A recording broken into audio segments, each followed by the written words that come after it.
साकार संसार की रचना कर सृष्टि का आनंद लेने वाले सतपुंज के स्वामी सदगुरु महाराज जी एवं संसारिक संपूर्ण जीवात्मा साकार संसार में सारे आनंद को प्राप्त करने का अधिकारी कौन है और कौन अनुभव करता है?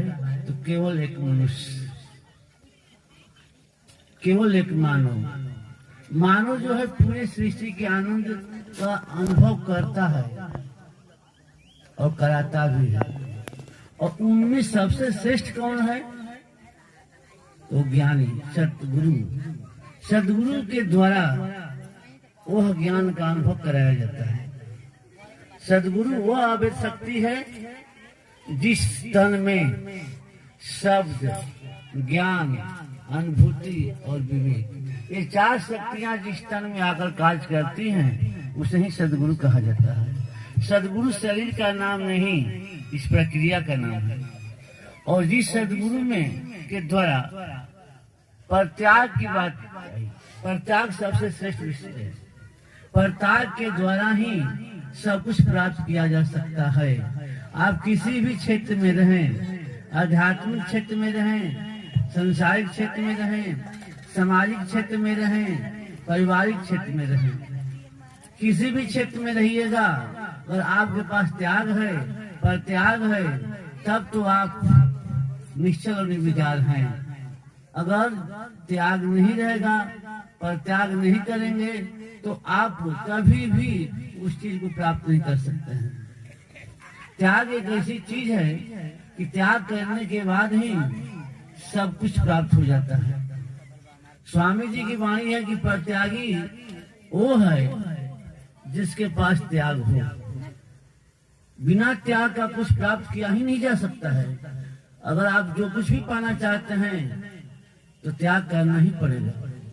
बताए कि स्वामी जी बोल रहे थे, सच्चा परित्यागी वह है जो इस कलिकाल में रहकर अन्न न खाकर, जल न पीकर, फल फूल खाते हुए वह निश्चल निर्विकार भाव से वह समाज की सेवा में लगा हुआ है, वही त्यागी है। दूसरी बात बोले, पारस जो है पत्थर है, लेकिन आप सुने होंगे कि पारस किसी लोहे में छुआ देने के बाद वो सोना हो जाता है। यह कोई बड़ी बात है नहीं, यह तो मामूली बात है। स्वामी जी कह रहे थे कि पारस से भी विशेष बड़ा कौन है? ज्ञानी तो संत है, जो अपनी छत्र छाया में चलाकर अपना संदेश, उपदेश और ज्ञान देकर अपने जैसा स्वतः वह त्यागी बना दे, तब उसे हम त्यागी कहेंगे। पारस में एक गुण है कि लोहा में छुआने के बाद सोना होता है, पर पारस नहीं बनता है।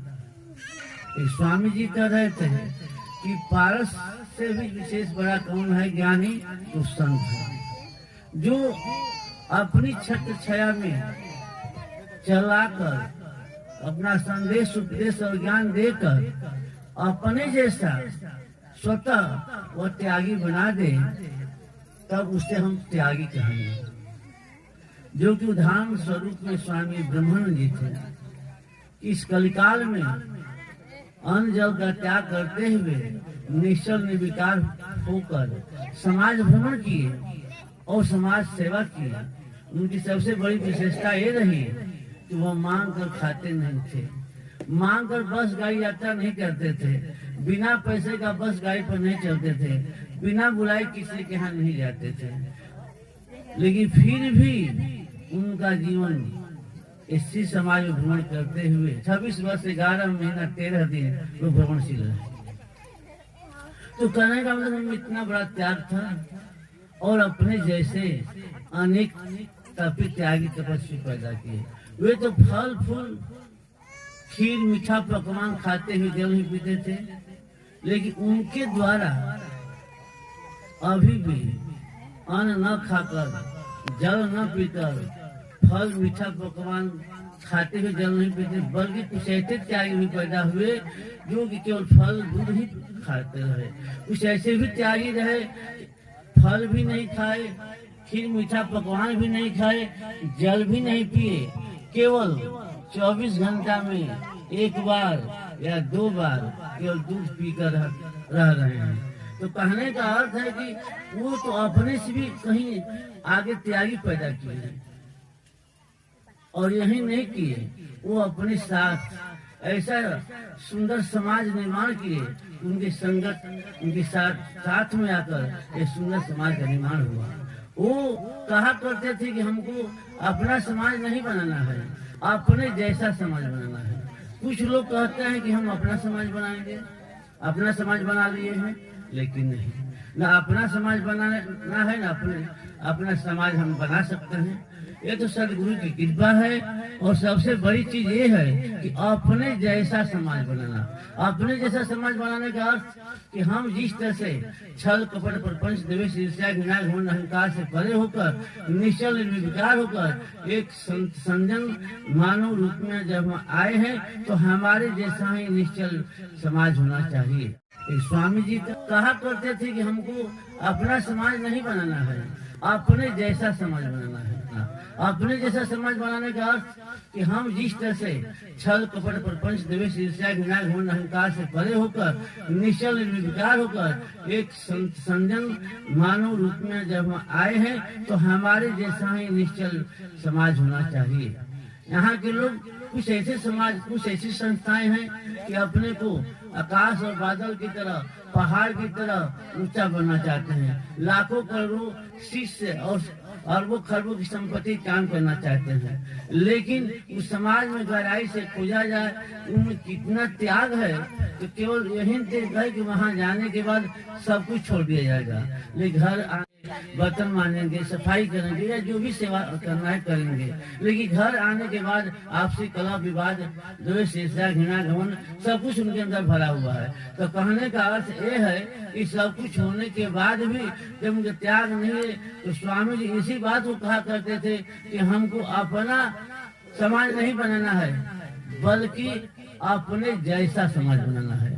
तो आप जितने भी हम त्यागी गए हैं, सबका यही उद्देश्य होना चाहिए कि हम अपना समाज न बनाकर अपने जैसा समाज, अपना व्यक्तित्व, अपना चरित्र, अपना ज्ञान ऐसा दें समाज के ऊपर कि हमारी अमिट छाप उन पर पड़े। और हम अपने जैसा जब बनाएंगे तब वह समाज बनाना कहा जाएगा। तो कहने का अर्थ है कि हमको वैसा बनने की कोशिश करना है, वैसे बनने की कोशिश करेंगे तब समाज होगा। त्यागी वैसा होना चाहिए जो स्वतः वस्तु, व्यक्ति, पदार्थ और स्थान में कोई आसक्ति नहीं होगी। अगर जिस त्यागी के पास अभी वस्तु, पदार्थ, स्थान में आसक्ति है, तो वह त्यागी नहीं है। कहने का अर्थ है कि हम आसक्ति में है, विरक्त नहीं। विरक्त वह है जिसके पास त्याग है, तपस्या है, साधना है। तो कहने का अर्थ यह है, यही चीज है मूल। इसी पर हम अपने जीवन को सजा कर चल सकते हैं। स्वामी जी का कथन था कि तेजवान वह है जो निर्धन को धनवान बना दे, अज्ञानी को ज्ञानी बना दे, पापी को धर्मात्मा बना दे, सर्वेश्वरा को सती बना दे, रागी को त्यागी बना दे, पापी को धर्मात्मा बना दे। अगर इस तरह का जिसमें ज्ञान हो जाए तब कहा जाएगा कि वो तेजवान पुरुष है। तेजवान का परिचय यही है। उनके पीछे चलने वाले लोग वैसा तेजवान निकले। उनका कहने का अर्थ ये था कि हम ऐसे तेजवान मानेंगे, जैसे कि बताया गया कि वृक्ष बीज जो बोझ धरती पर पड़ती है वह वृक्ष बनकर तैयार हो जाता है। इसके बाद छाया, छाया के बाद उसमें फूल, फूल के बाद फल, फल के बाद उसमें रस और स्वाद और बीज संपूर्ण हो जाता है। पुनः वह बीज संपूर्ण होने के बाद वही वृक्ष से बीज, फल से बीज निकलकर धरती पर पड़ता है। और धरती पर यहाँ के लोग कुछ ऐसे समाज, कुछ ऐसी संस्थाएं हैं कि अपने को आकाश और बादल की तरह, पहाड़ की तरह ऊंचा बनना चाहते हैं। लाखों करोड़ों शिष्य और अरबों खरबों की संपत्ति काम करना चाहते हैं, लेकिन उस समाज में गहराई से खोजा जाए उनमें कितना त्याग है, तो केवल यही देख है कि वहाँ जाने के बाद सब कुछ छोड़ दिया जाएगा। लेकिन घर बर्तन मांजेंगे, सफाई करेंगे या जो भी सेवा करना है करेंगे। लेकिन घर आने के बाद आपसी कलह विवाद, द्वेष, ईर्ष्या, घृणा, घमंड सब कुछ उनके अंदर भरा हुआ है। तो कहने का अर्थ ये है कि सब कुछ होने के बाद भी जब उनके त्याग नहीं है, तो स्वामी जी इसी बात को कहा करते थे कि हमको अपना समाज नहीं बनाना है, बल्कि अपने जैसा समाज बनाना है। तो आप जितने भी हम त्यागी गए हैं, सबका यही उद्देश्य होना चाहिए कि हम अपना समाज न बनाकर अपने जैसा समाज, अपना व्यक्तित्व, अपना चरित्र, अपना ज्ञान ऐसा दें समाज के ऊपर कि हमारी अमिट छाप उन पर पड़े। और हम अपने जैसा जब बनाएंगे तब वह समाज बनाना कहा जाएगा। तो कहने का अर्थ है कि हमको वैसा बनने की कोशिश करना है, वैसे बनने की कोशिश करेंगे तब समाज होगा। त्यागी वैसा होना चाहिए जो स्वतः वस्तु, व्यक्ति, पदार्थ और स्थान में कोई आसक्ति नहीं होगी। अगर जिस त्यागी के पास अभी वस्तु, पदार्थ, स्थान में आसक्ति है तो वह त्यागी नहीं है। कहने का अर्थ है कि हम आसक्ति में है, विरक्त नहीं है। विरक्त वह है जिसके पास त्याग है, तपस्या है, साधना है। तो कहने का अर्थ यह है, यही चीज है मूल। इसी पर हम अपने जीवन को सजा कर चल सकते हैं। स्वामी जी का कथन था कि तेजवान वह है जो निर्धन को धनवान बना दे, अज्ञानी को ज्ञानी बना दे, पापी को धर्मात्मा बना दे, सर्वेश्वरा को सती बना दे, रागी को त्यागी बना दे, पापी को धर्मात्मा बना दे। अगर इस तरह का जिसमें ज्ञान हो जाए तब कहा जाएगा कि वो तेजवान पुरुष है। तेजवान का परिचय यही है कि उनके पीछे चलने वाले लोग वैसा तेजवान निकले। उनका कहने का अर्थ ये था कि हम ऐसे तेजवान मानेंगे जैसे कि बताया गया कि वृक्ष बीज जो बोध धरती पर पड़ती है वह वृक्ष बनकर तैयार हो जाता है। इसके बाद छाया, छाया के बाद उसमें फूल, फूल के बाद फल, फल के बाद उसमें रस और स्वाद और बीज संपूर्ण हो जाता है।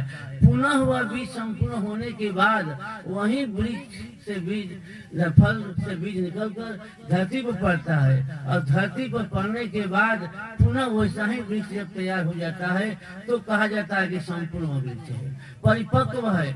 उसी तरह से परिपक्व और परिपूर्ण त्यागी की पहचान और ज्ञानी का यही है तो वह अपने जैसा वैसा त्यागी, तपस्वी, ज्ञानी, निष्ठावान पैदा कर दे। बीज जो बोध धरती पर वह वृक्ष बनकर तैयार हो जाता है। इसके बाद छाया, छाया के बाद उसमें फूल, फूल के बाद फल, फल के बाद उसमें रस और स्वाद और बीज संपूर्ण हो जाता है। पुनः वह बीज संपूर्ण होने के बाद वही वृक्ष से बीज, फल से बीज निकलकर धरती पर पड़ता है और धरती पर पड़ने के बाद पुनः वैसा ही वृक्ष जब तैयार हो जाता है तो कहा जाता है कि संपूर्ण वृक्ष है, परिपक्व है। उसी तरह से परिपक्व और परिपूर्ण त्यागी की पहचान और ज्ञानी का यही है तो वह अपने जैसा वैसा ही त्यागी, तपस्वी, ज्ञानी, निष्ठावान पैदा कर दे तो उससे ही कहा जाएगा कि वह तेजवान पुरुष है। तो स्वामी जी वैसे ही तेजवान पुरुषों में थे जो आपके बीच। दूसरी बात एक और रही कि स्वामी जी जो थे वैसे पुरुष थे। अभी जितना भी विश्व की मैं बात बोल रहा हूँ, पूरे संसार की बात बोल रहा हूँ कि बहुत सी ऐसी संस्थाएं हैं, बहुत से ऐसे संघ हैं, बहुत से ऐसे संस्था है जो कि त्यागी बनाया जाता है, ज्ञान दिया जाता है, भेष दिया जाता है और उनको घर परिवार को छोड़ाया जाता है कि अब आप आश्रम को दिया, आप छोड़ कर चलिए आश्रम को दिया पड़ा कर महात्मा बन जाइए। उनको भेष दिया जाता है, उनको त्यागी बनाया जाता है, उसको महात्मा बनाया जाता है।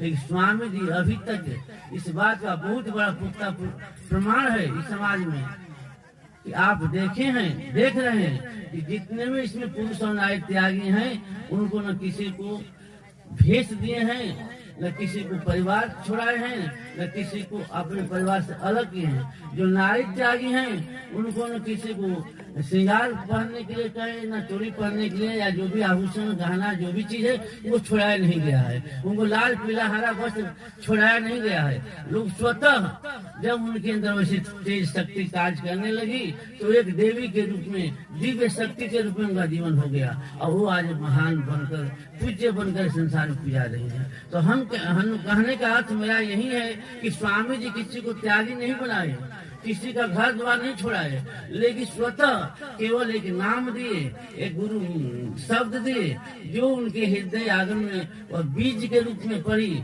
वह अंकुरित होकर प्रस्फुटित होने लगी। और नाम नियम के घेरा में आने के बाद लोग धीरे धीरे उनके अंदर से सब कुछ परित्याग होने लगा।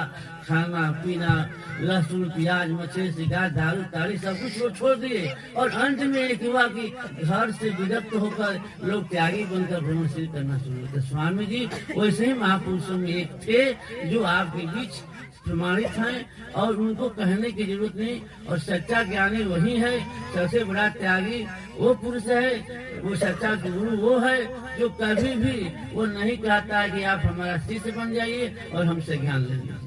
हम ही केवल महान पुरुष हैं, हम इस गुरु पद पर प्राप्त कर चुके हैं। सच्चे गुरु की पहचान यही है कि उसकी छाया में जाकर बैठिएगा, उनकी शब्द ज्ञान को सुनिएगा, उस शब्द और ज्ञान से जो आनंद प्राप्त होगा, वैसे ज्ञानी पुरुष को सदगुरु के रूप में कहा जाएगा। वही सदगुरु। इन्हीं शब्दों के साथ इस समय मेरी वाणी विराम ले। ओम शांति शांति।